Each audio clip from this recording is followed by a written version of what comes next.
Biz artıq əqidə dərslərinə başlamışıq. Demək, keçən dəfə tövhid bəhsindən başladıq.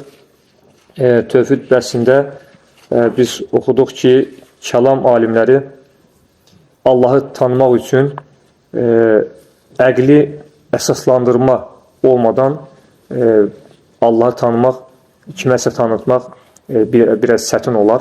Çünki bir insan əgər Qurana inanmırsa, sünnəni qəbul etmirsə, ona Allahı tanıtmaq ancaq əqli dəlillərlə mümkündür. Odur ki, Allahın tanıtmanın yolu Quran və sünnə ikinci dərəcəli elm sayılır. İlk baxışda, ilk tanışlıqda mütləq gərək əqli istidlalla məsələni izah eləyəsən, Allahın varlığını sübut eləyəsən və biz müxtəlif ayələri oxuduq ki, Rəbbimiz özü də əqli dəlillərlə misallar gətirərək özünün varlığını ispat edir.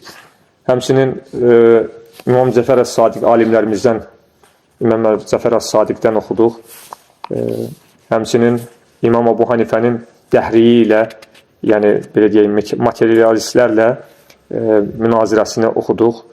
İmam Şafiidən nəqillər gətirdik.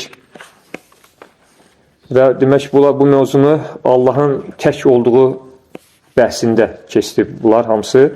Yəni, Allah təkdir, onunla başqa ilah yoxdur. Allahın təkliyi belə ispat olunur ki, əgər Allahdan başqa hər hansı bir ilah olarsa, o artıq yerin göyün müvazinatı pozulmuş olar. Məsələn, bir ilah diriltmək istəyirsə, o birisi öldürmək istəyəcək. İkisinin bir arada olması qeyri-mümkündür. Əgər onlardan yalnız birinin iradəsi gerçəkləşərsə, bu digərinin acizliyinin dəlili olmuş olar. Aciz olan varlıqdan da Allah ola bilməz, dedik. Və üçüncü dərsdə onun şəriki yoxdur maddəsi gəlir. İmam şərh eləyir. İmam Tahavi bu ifadə ilə şirkin növlərini inkar etmişdir. Şirk sözü lüğətdə ortaq qoşmaq, ortaqlıq deməkdir.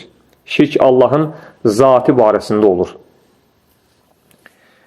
Dualistlər, yəni iki ilah qəbul edənlər, həmçinin fiziklər və astronomlar iki yaradıcı aləmin xeyr və şər Allahının olduğunu iddia etdiyi kimi, yaradanın Allah olmasını iqrar etmələrinə baxmayaraq, Allahdan qeyrisinə ibadət etdiklərinə görə müşrik oldular.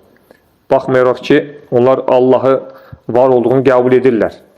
Sadəcə ateistlər müşrik deyirlər. Demək ki, iki Allahı qəbul etsələr belə yenə müşrik olurlar. Çünki Allahın tək olması sifətini inkar edirlər. Allah ikidir deyirlər. Əsasən də məcusilərin sözüdür. Yəzdən və Əhriman adlı iki ilaha qəbul edirlər. Biri xeyr, biri şər. Allah Teala Quranda buyurur ki, Ya Rasulum, həqiqətən əgər sən müşriklərdən göyləri və yeri kim yaratmışdır deyə soruşsan, onlar mütləq Allah deyə cavab verəcəklər. Demək ki, yeri göyü yaradan Allah olduğunu müşriklər bilirdilər, inanırdılar. Amma bu onlar üçün kifayət etmirdi. Bəzən görürük, insanların əksəriyyəti deyirlər ki, Allah vardır, qurban olmam Allaha deyirlər. Amma bir sürü Allaha şəriklər qoşurlar. Ahirəti inkar edirlər. Peyğəmbəri məsələn qəbul etmirlər, amma mən tək deyir Allaha inanıram. Demək, sadəcə Allaha qəbul etmək də kifayət deyildir. Demək, İslam alimləri deməli, şirk olaraq xarakterizə etdikləri inancları 5 hissəyə bölüblər. Birinci, şirki istiqlal, yəni vasitəsiz şirk. Məcusilər və dualistlərin iki ilahın varlığını qəbul etməsi buna aiddir. Bütpərəstlər vasitə olaraq Allaha vasitə qəbul edirlər, elə Allaha ibadət edirlər. Dediyimiz bu birinci şirkin növü məcusilərin, dualistlərin, iki ilah qəbul edənlərin görüşüdür. Hər nə qədər onlar Allahın var olduğunu desələr də, amma iki ilah qəbul etdikləri üçün Bu da şirkin bir növüdür. İkincisi, şirk təbizdir, yəni qismən şirk. Allahın birliyini qəbul etməklə yanaşı, xristiyanlıqdakı üçlü ata, oğul və müqəddəs ruh inancı kimi ilahlardan ibarət olan bir ilah inancını mənimsəməkdir ki, xristiyanların inancı üç ilahdan ibarətdir. Demək, Allahın oğlu var deyirlər, müqəddəs ruhda o da bir ilah kimi qəbul edirlər. Dolayısıyla Allahın var olduğunu deyirlər, lakin Allaha oğul isnad etməklə Allaha şərik qoşmuş olurlar. Allahın oğlu var demək nə deməkdir? Onun kimisi var deməkdir. Ona görə Allaha şərik qoşmuş sayılırlar. Üçüncü, şirki təqrib, yəni Allaha yaxınlıq və onun qatında şəfaətçi olmaları üçün bütlərə və heykəllərə sitayiş etmək. Allaha yaxınlaşmaq üçün bütpərəstlər nə edirlər? Əlavə ilahlara sitayiş edirlər. Onları da ilah qəbul edirlər ki, Allaha yaxınlaşın. Dördüncü şirk təqliddir, yəni cahiliyyə dövrünün ərəbləri kimi atalarının yolu ilə gedərək bütlərə və heykəllərə ilahlıq nisbət edirlər. Cahiliyyə ərəbləri ata-babaları bütə sitayiş etdikləri üçün sorğulamadan ata-babamız belə ibadət edib, belə görmüşük ata-babamızdan, ona görə biz də belə ibadət edirik. Araşdırmadan kör təqlid edirlər. Bu da şirkin bir növüdür. Və beşinci də şirki əsbab, yəni təbiət qanunlarının Allahın yaratması ilə deyil, əşya və hadisələrin mahiyyətindən irəli gəldiyinə inanırlar. Yəni, bugünkü ateistlər. Yer-göy öz-özünə meydana gəlib. Allahın yaratması ilə deyildir. Eləcə də şirk Allahın vəsfinə də qoşulur. Necə ki, mücəssimmələr məxluqla Allah Taalanı bərabər tutaraq uca yaradanı surət cisim şəklində, ərşin üzərində qərar tutan halda, yəni bəşər timsalında təsvir etdiklərinə görə onların hamısı müşrik olmuşdur. Mücəssimələr, yəni Allahı cisim olaraq qəbul edənlərdir. Biz öncəki dərslərimizdə dedik ki, Allah nə cövhərdir, nə cisimdir, nə də arazdır. Allahı cisim olaraq qəbul etməklə Allahı nəyəsə bənzətməkdir ki, Allah dedi ki, leysə kəmislihu şeyun. Allah heç bir şeyə bənzəməz. Bunlar isə bənzətdikləri üçün müşrik olmuşdular. Onlar kimlərdir? Mücəssimələrdir. Batil firqədir. İslamdan çıxmışlar onlar. Bu yolu izləyən, bugün onların yolunu davam edən, onlara bənzər bir bidət əhli insanlar da var. Əsasən Səudiyyədə demək olar. Hər nə qədər onlara biz mücəssimə deməsək də, çünki onlar belə demiş olsaq, onlar müşrik sayılardılar. Amma onlar da buna bənzər şeylər deyirlər. Məsələn, Allaha əl isnad edirlər. Təbii ki, Allahın Quranda yəd sifəti keçir. Biz bunun Allahın yəd sifəti olduğunu deyirik. Mənalarının biri də əl deməkdir. Lakin bununla yanaşı onlar deyirlər ki, Allahın əli var, amma orqan olaraq qəbul edirlər. Məsələn, bizim əlimiz bir orqandır. Əl deyə kimi fikrimizi ağlımıza nə gəlir? Bir orqan gəlir. Bizim əlimizdə ola bilər, başqa məxluqların da əli var. Onlar isə biz Allahın əli var, amma keyfiyyətini bilmirik deyirlər. Bununla bərabər Allahın əli orqan olaraq qəbul edirlər. Yəni, həm mücəssiməyə yaxındılar, həm də biraz əhl-i sünnətə yaxındılar. İkisinin arasında bir yol tutublar. Bu da doğru yol deyil. Əhl-i sünnətin yolu bu deyildir. Allah Teala özünü bütün bunlardan tənzih edərək belə buyurur. Subhanallahi amma yüşrikun. Allah bunların ona qoşduqları şəriklərdən tamamilə uzaqdır. Subhanallahi amma yasifun. Allah müşriklərin ona aid etdikləri sifətlərdən tamamilə kənardır. 6-cı maddə, ona bənzəyən heç bir şey yoxdur. Şərh. Əzəldə uca Allahın bənzərlərini bu ifadə ilə inkar edərək onun zatının kamilliyini isbat edir. Beləcə uca Allah Quran-ı Kərimdə buyurur ki, leysə kəmislihi şeyun, ona bənzər heç bir şey yoxdur. Allah Teala ona bənzər heç bir şey yoxdur deyirsə, demək bu insanın ağlına gələn və ya gəlməyən hər hansı bir şey olur olsun, fərq eləməz. Allah onun xaricindədir. Ağlımıza nə gəlirsə, Allah onun xaricindədir. Bu Bu həmin mənada olan möhkəm, mənası aydın, hökmü bəlli ayədir və müşəbbihələrin zahiri mənaya dayandıqları bütün mütəşabih, yəni çətin anlaşılan ayələrə nisbət edilir. Müşəbbihələr də Allahı şəkil verərək anlayan firqə də bu cür Quranda bəzi mütəşabih, çətin anlaşılan ayələrdən yola çıxaraq bəzi Allaha sifətlər vermişlər. Lakin bu möhkəm bir ayədir ki, leysə kəmislihi şeyun, Allahın heç bir bənzəri yoxdur. Bu, yəni, bütün mənalarda Allahın heç bir bənzəri yoxdur deməkdir. Sən Allahın əli var, amma o bir keyfiyyətini bilmirəm, o həm də orqandır deyirsənsə, orqan kimə məxsusdur? Yaradılmışlara məxsusdur. Sonra deyirsən ki, mən Allahı tənzih edirəm, Allahın nöqsan sifətlərdən uzaq tuturam. 7-ci maddə, onu gücsüz edən heç bir şey yoxdur. Şərh. Bu, Allahın kamil qüdrətinin vəsfidir. Çünki bütün mövcud olanlar onun yaratması ilə var olmuşdur. Bir varlığın Allah Taala'nı gücsüz etməsi qeyri-mümkündür. Çünki gücsüzlük və naqislik, gücsüzlük bir naqislik əlamətidir və uca Allah naqislikdən münəzzəhdir, uzaqdır. Yəni, heç bir şey Allahı gücsüz edə bilməz. Allah Taala və huve bi kulli şeyin qadir. O hər şeyə qadirdir deyirik və Allahın da hər hansı bir şeydə aciz olduğunu deyiriksə, Allahın nöqsan sifət izafə etmiş oluruq. Nöqsan sifəti olan bir varlıqdan Allah ola bilməz. Bütün varlıqlar Allahın kamil qüdrəti ilə vəsf olunmuş, lakin o acizlikdən uzaqdır. Əks təqdirdə iki zid bir araya gəlməlidir. Yəni, həm acizlik, həm də qüdrət.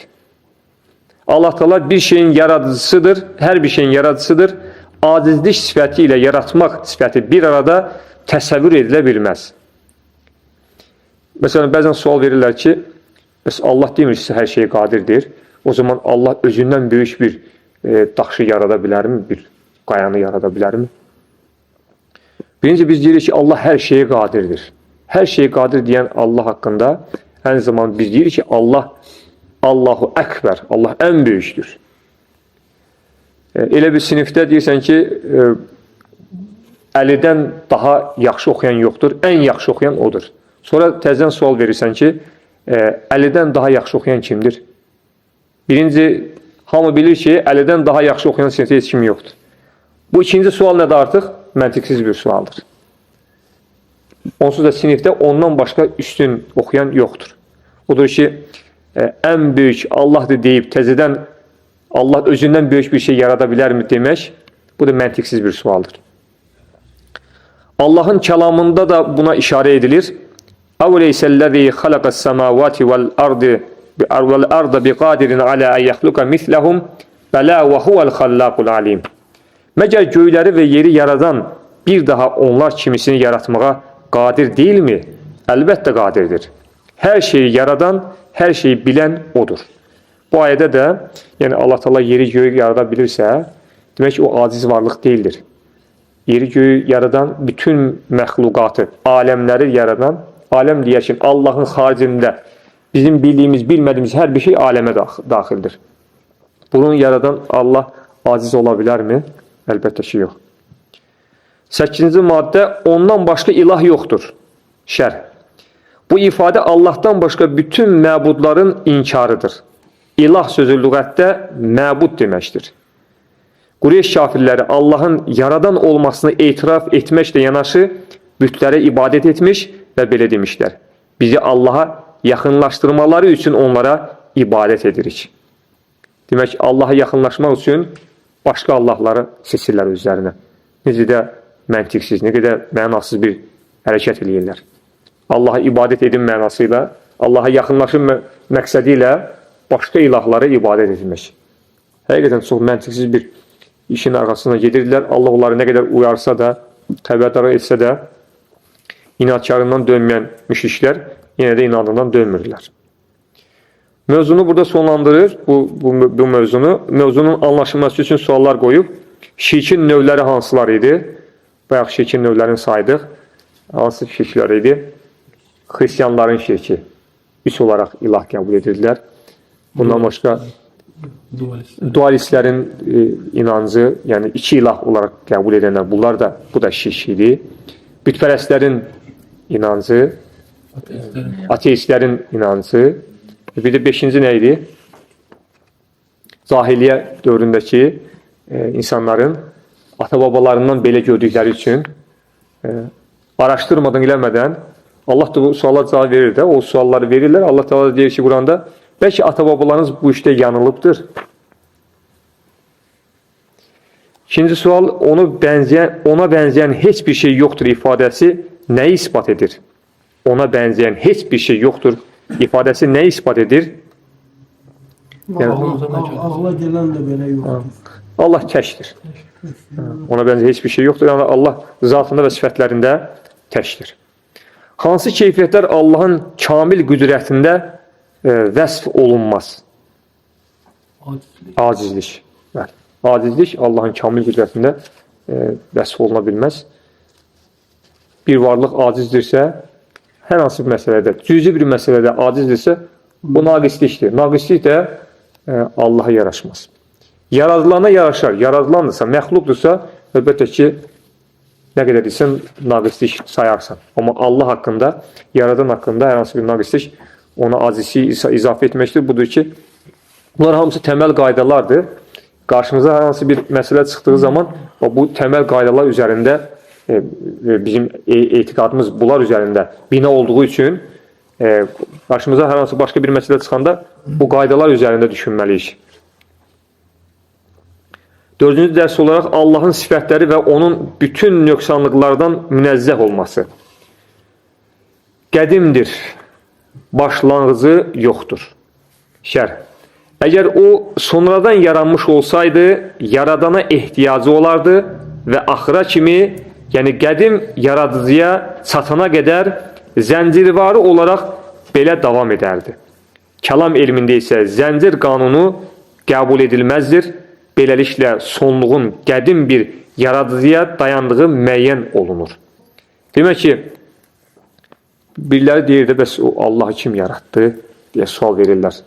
Bəzi səmimi olaraq sual verir, bilməməzlikdən sual verir, bəzi də bilərəkdən ateistlərin, insanların beynini qarşıdırmaq üçün verdiyi suallardır. O zaman deyirsən ki, yəni demək istəyirlər ki, Allahı yaradan Allah kimdir? O zaman bu sefer Allahı yaradan kimdir? İkinci bir sual çıxır. O Allahı yaradan Allah kimdir? Bu sual davam ederek gedir, zincirvari halda belə gedəcək. Yəni bunu ağıl da məntiq də qəbul etmir. Bu nəyə görə bu suallar verilir? Çünki hər şeyi yaradan Allahı dərk etməməzlikdən irəli gəlir. Hər şeyi yaradıbsa, hər şey qadirdirsə, demək ki, ondan başqası yoxdur da, o tək olan ilahdır. Bu, belə inanc ola bilməz, zincirvari nə vaxt dayanacaq? Demək ki, aləmləri yaradan biri vardır, o da tək ola bilər. Və yaxud şəriki olmadığını, isbatını söylədik. İmam qədim sözünü başlanğıcı yoxdur sözü ilə ifadə etmişdir. Çünki qədim sözü lüğətdə üstündən uzun zaman keçmək deməkdir. Demək, İmam qeyd etdi ki, qədimdir, sonra da izah verdi ki, başlanğıcı yoxdur. Çünki qədim sözü biraz Allahı ifadə etmək üçün biraz cılız qalır. Üstündən uzun bir zaman keçən mənasındadır. İmam Zəməxşəri də deyir ki, qədim üzərindən bir ildən çox müddətin keçdiyi bir şeyə deyilir. Lakin örfdə bu qədim binadır, bu qədim şeyxdir kimi ifadələr səslənir. Bu cür sözləri Allah Taala barəsində demək doğru deyildir. Allahın qədim sifəti vücudunun əvvəli olmaması deməkdir. Bunu qeyd etməkdən məqsəd qədim sözünün leksik və örfü mənasının Allah Taalaya aid olmadığını bildirməkdir. Yəni, qədim sözü istər-istəməz insanda biraz bəzi fikirlər oyadır. Yəni, insanlarda da belə qədimlik olur. Məsələn, qədim, nə dedik? Qədim bina. Amma o qədimdən deyil. Allahın qədimliyi izah verdi, başlanğıcı olmayan qədimdir. 10-cu maddə daimidir, sonu yoxdur. Şərh. Allah Taala'nın qədimliyi sübut olmaqla onun daim olması isbat olunur. Çünki qədimlik yoxluğu inkar edir. Qədimliyi isbat elədi ki, Allahın bir başlanğıcı yoxdur. Başlanğıcı olmayan bir şeyi də sonu olmaz. Onun yoxluğu düşünülə bilməz. İmam daimidir, sonsuzdur ifadəsi ilə onun daimiliyinin sonu olan zamanla bağlı olmadığını bildirmək istəmişdir. Yəni, daimi deyərkən, sonsuz deyərkən bu zamana bağlı bir şey deyil. Allah zamansızdır deyirik. Allah zamansızdır, məkansızdır. Zaman məhmud sadəcə insanlara, yaradılmışlara məxsusdur. Çünki əvvəl yox idik, sonra var olduq, bir müddət sonra olmayacaq.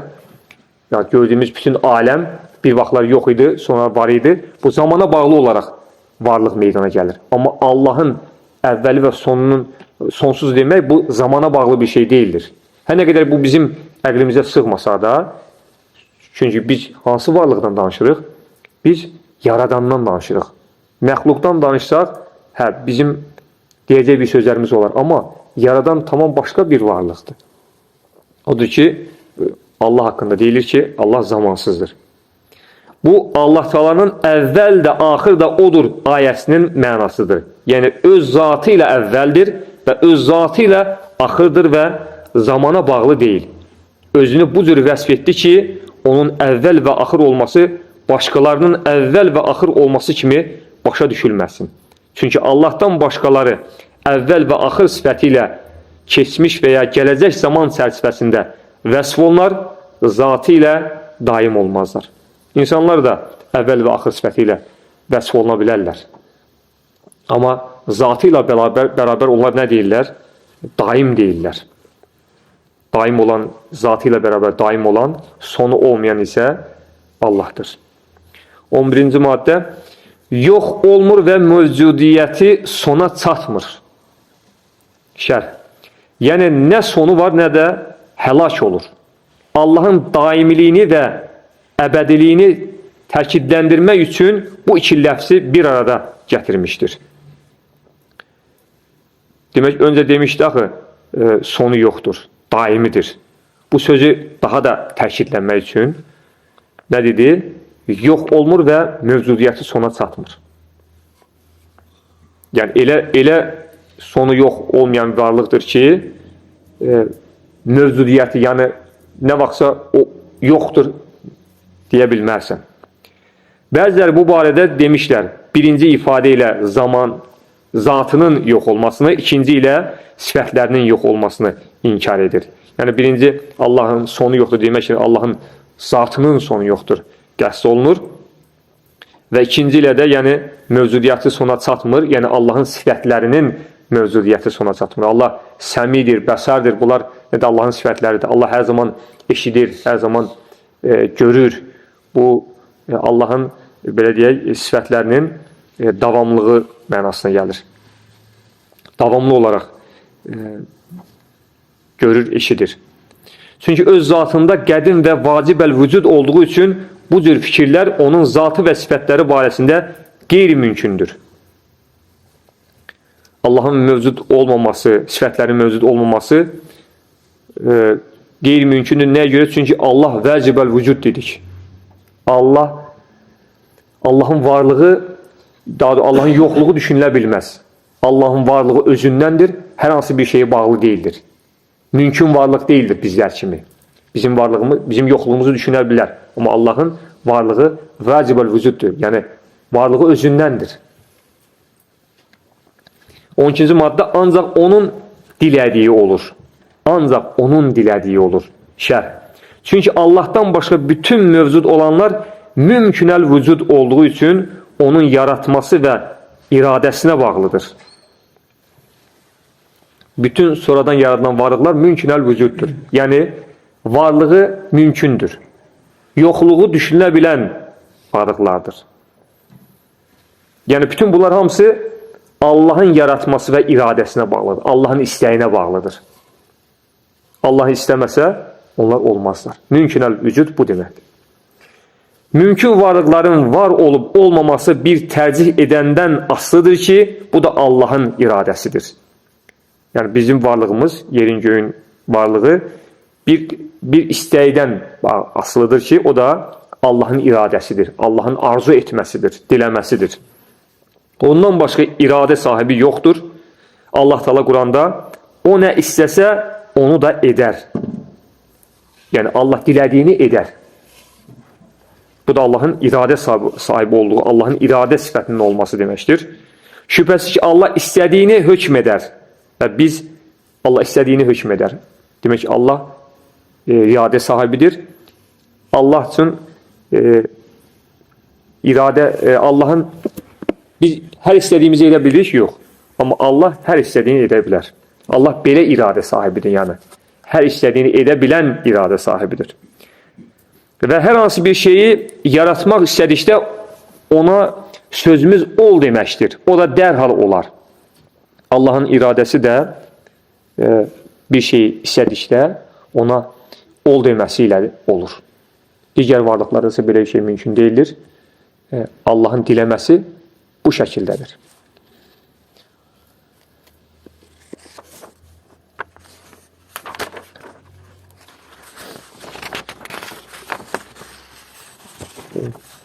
Dünyada yaxşı veya pis ne varsa hamısı Allah'ın iradesiyle baş verir. O zaman ağla belə bir sual gələ bilər. Mən içki içirəm veya bir insanı öldürürəm.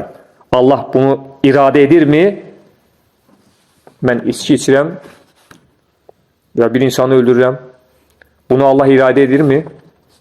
Bəli, irade edir, amma sənin bu əməlinə rıza göstərmir. Allah bir şeyi irade etmesiyle, onu arzulamasıyla, ondan razı olması mənasına gəlmir. Bir insan körpü uşağı öldürür. Allah'ın iradesi var burada. Allah'ın iradesi haricinde hiçbir şey baş vermir. Lakin Allah bundan razıdır mı? Razı değil. Yani ona göre irade ile razılık ayrı-ayrı şeylerdir. Yani Allah Teala içki içmek isteyene onun bu iradesi sebebiyle bunu onun için yaradır. Salih əməl işlemek isteyene de onun bu iradesi sebebiyle bunu onun için yaradır. Bütün bunlar kul için imtihandır. Eğer Allah kulun cüzi iradesiyle istediği şeyi ona vermese bu iş imtihan olmaktan çıkar. İnsanda bir cüzi irade var. Allah ona bu cüzi iradesinden istifade etmeye imkan vermese imtihan olmaz. Allah bizi imtihan etmeyi yani artık əbəs olmuş olar. Mesela namaz kılmak istəmir. Biri eğer Allah Teala o namaz kılmadığı için ona diş ağrısı vererse o bunun korkusundan namaza başlayar ve imtihan diye bir şey olmaz. Dişim ağrıyacak yoksa namazıma başlayayım. Başım ağrıyacak ondan sonra namazı kılım da imtihan kalmaz. Bu zaman kul serbest irade sahibi olabilmez. Allah kulunu nəyəsə məcbur etmir. İnsanı iradesinde serbest bırakır. Pisi seçirse insan seçir. Allah kulun pisi seçmesine rıza göstərmir. Pisi kul özü seçir. Allah onun için seçmir onu. Eğer kul onu istəyirsə Allah onun için yaradır. Pis olsa da yaradır ama ona razı değildir. Pis ki Allah razı değildir. Ona göre bəzən deməli insanlar iki dualistler oldu da, yani şər Allahı, xeyr Allahı diye şeye böldüler. Demek ki Allah'ın bir şeyi irade etmesi başka bir şeydir, razı olması başka şeydir. Biz ne ediriksə Allah'ın iradesiyle edirik. Yani Allah'ın dilemesiyle edirik. Eğer Allah'ın dilemesi olmadan bu şeyler baş verir deyiriksə, bu Allah'ın gücünün acizliği mənasına gələrdir ki, Allah bu şeylerden münezzehtir. Yani deyirlər də Allah Teala belə şeylerden xəbəri yoxdur. Allah Teala daha doğrusu istəmir belə şeyin olmasını.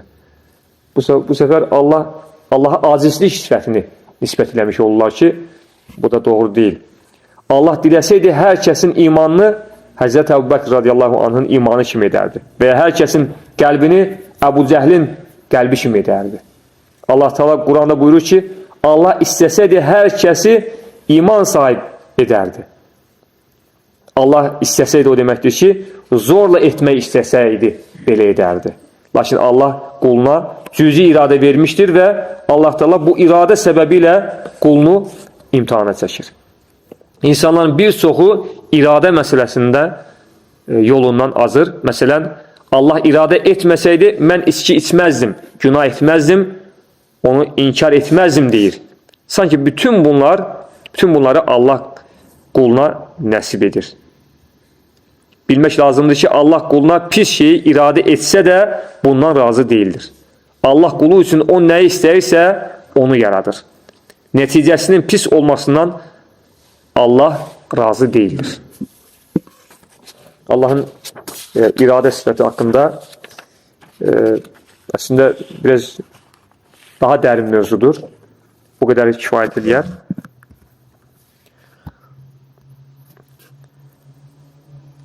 13-cü maddə düşüncələr, xəyallar onu qavramaz, ağıllar onu dərk etməz. Şərh. Vəhm, yəni zən və xəyal cüziyyətləri dərk edən qüvvədir. Fəhm, yəni anlayış və idraç isə ağlın külliyyatları dərk etməsidir. Allah Teala bu şəkil və bir keyfiyyətdə deyil ki, xəyalda əks olunsun, nə də həddə, ölçüdə deyil ki, ağıl onun dərinliyinə çatsın və onu əhatə etsin. Əksinə Allahın Allah Teala bütün şeylərdən uzadır. Allah Teala buyurur ki: "Və la yuhituna bihi ilmen." Onların elmi isə onu, yəni Allahın zatını əhatə edib qavraya bilməz. Çünki bir şeyi hər tərəfli dərk etmək və bilmək ancaq müəyyən hədləri və sonu olan şeylər barəsində mümkündür. Dedi ki, düşüncələr, xəyallar onu qavramaz, ağıllar onu dərk etməz. Bizim vəhmimiz, yəni xəyalımız cüzi şeyləri dərk edir. Bizim fəhmimiz də, yəni anlayışımız, idrakımız da ağlın külliyyatını dərk edir. Yəni o şeyi əlimizlə tuta biliriksə, gözümüzlə görə biliriksə, onun başında fırlana biliriksə, hər tərəf haqqında məlumatımız varsa, biz o şeyi dərk edə bilərik. Amma Allah Teala insanın düşüncünə və xəyalına sıxacaq bir varlıq deyil ki, ağıllar onu dərk edə bilsin. Odur ki, Allahın zatı barəsində Allah Resulü s.ə.v onun zatında haqqında düşünməyin, onun sifətləri barəsində düşünün. Buyurur. Mövzunun anlaşılması üçün suallar verir. Qədim Allahın adlarındandırmı? Orada bir qeyddə keçmişdik bəzi hədislərdə qədim Allahın adları olaraq, adlarından biri olaraq keçir. Oranı sizə oxumamışdım. İkinci, sadəcə onun istədiyi ilə olur. Nə deməkdir? Yəni Allah iradə sahibidir. Allah dilədiyi şey olar. Sadəcə onun istədiyi ilə olur demək, Allahın iradə sahibi olması deməkdir. Hər bir şey Allahın diləməsi ilə olur. İstər xeyir, istər şər, fərq etməz. Allahın iradəsində şəriki vardırmı? Yoxdur. Allah iradəsində də təkdir. Onun iradəsinə heç bir şey qarışmaz. Yəni, şər Allah'a da onun üçün köməkli eləməz ki, şər işləri sən gör, deyə. Burada sonlandıraq inşallah. Allah Teala söhbətimizdən faydalanmağı nəsib etsin.